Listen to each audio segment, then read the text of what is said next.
Hebrews.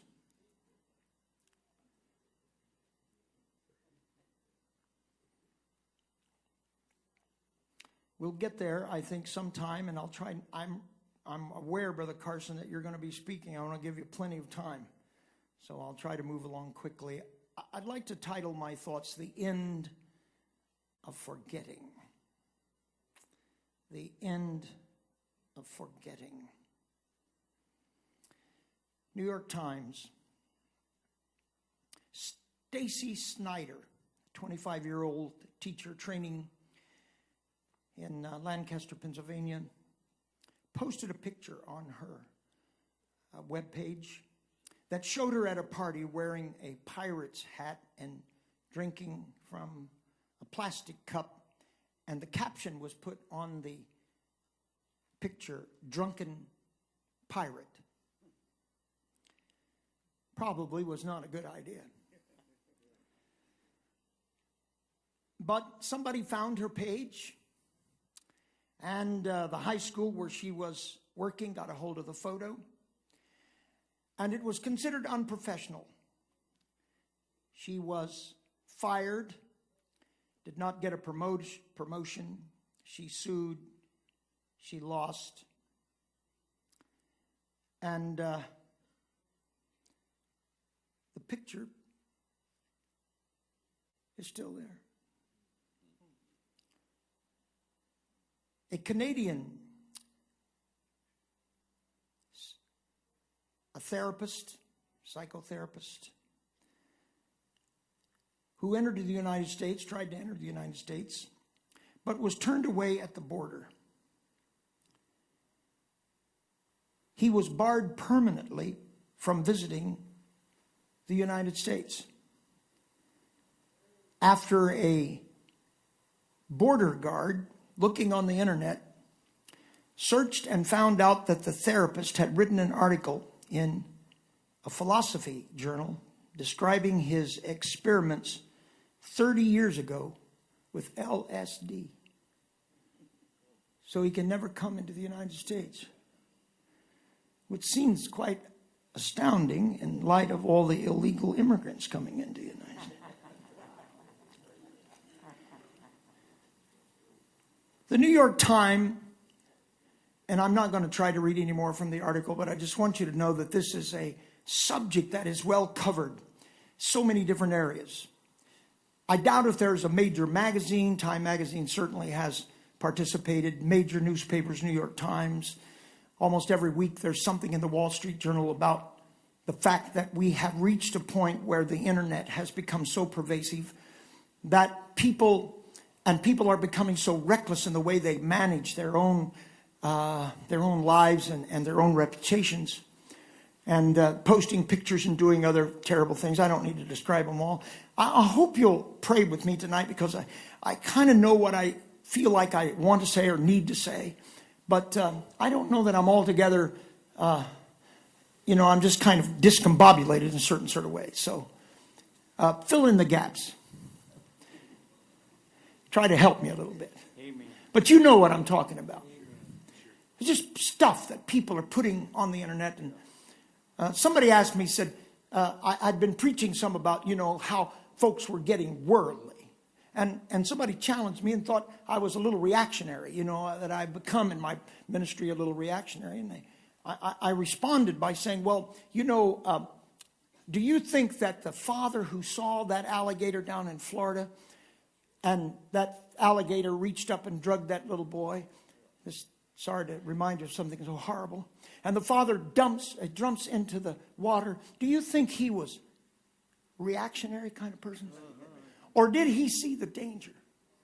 Did he see and understand that he didn't have time to think about it? My son Jonathan took some video. He was at Michigan just a couple days ago, and two young boys went out into Lake Michigan, and the undertow caught them, which Lake Michigan, when it goes violent, can have some of the worst undertow situations in any body of water in the United States. It's very dangerous. 19 people have already died this year, mostly children, in Lake Michigan. We always had to warn our church folks and our kids when we took them out there. In fact, I was caught in an undertow myself once. Obviously, I escaped. And there was a lady who was a lifesaver. And Jonathan, my son, was standing there, and he saw that these two boys had gone out swimming, and they got caught in the undertow. And he was standing there with his video camera. He had his children out there, and he filmed it. Started filming it immediately because there was a lady standing there who was a bodyguard, and she rushes out, dives in, rescues the two boys along with the help of a boat that comes, and so the pictures were taken. And the picture Jonathan has been in communication with the newscasters in London and all around the United States and Los Angeles and Chicago, and his video has been posted all around the world.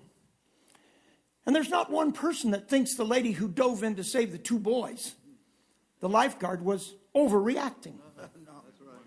And I don't think that any of us who are dealing with the concepts of doctrine, holiness, the Godhead, living right, doing right, coming out of the world, being separate, living for Christ, not only in some philosophical sense, but living for Him in righteousness and walking in faith and walking in the light and walking in truth and walking in righteousness and purity and holiness. I don't think it's an overreaction to say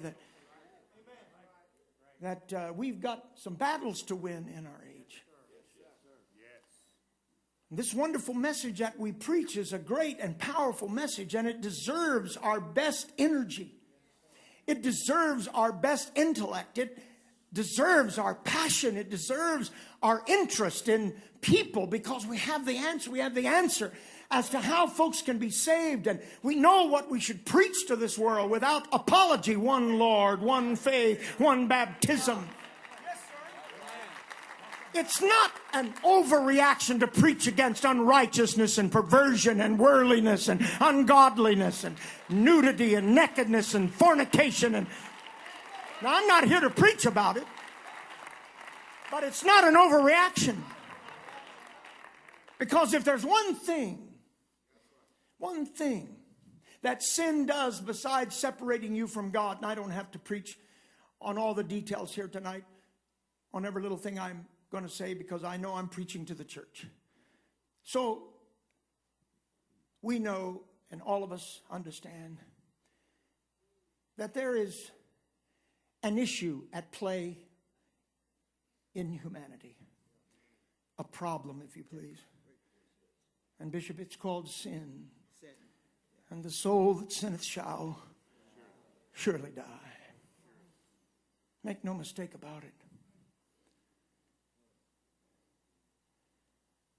Was Jesus overreacting when He brought to this world a solution? Should we say, why did you clothe yourself in flesh and come and die? Why did you give up the ultimate sacrifice, the pure life that you lived and demonstrated to us, and yet you allowed yourself to be crucified, the substitutionary sacrifice for sin? He must have thought it was a serious issue. Sin was a serious issue. For God so loved the world that He gave His only begotten Son. But, maybe we could have church without having to deal with any of these things. I walked into all these sin things. Maybe we wouldn't have to deal with issues of righteousness or holiness. And we could just come and, just kind of have a Pentecostal hoedown or whatever. I'm sorry, maybe, Bishop, do you know what a hoedown is? It's kind of a hillbilly thing. I'm not sure you can follow that. You wouldn't know what that is. But look at this. Is that all we should be doing in church? I walked into the living room once, and there was the son, Tony, of Sister Brenda Greer, Sister Greer's son, and he was playing basketball in the living room, and I walked in, and he was just dribbling away in the living room, just a little boy at the time. And I watched him. He didn't know that I was watching him, and we'd been in the kitchen, and he's just dribbling around all over the living room floor, and every once in a while he would stop and take a jump shot, swish. And then he would go and pick up the ball again, and he would dribble. And people were guarding him, and he would go around them, and he would take hook shots. He would get way on the other end of the room, and he would shoot. And then he even did a couple foul shots, and he never missed. Never missed.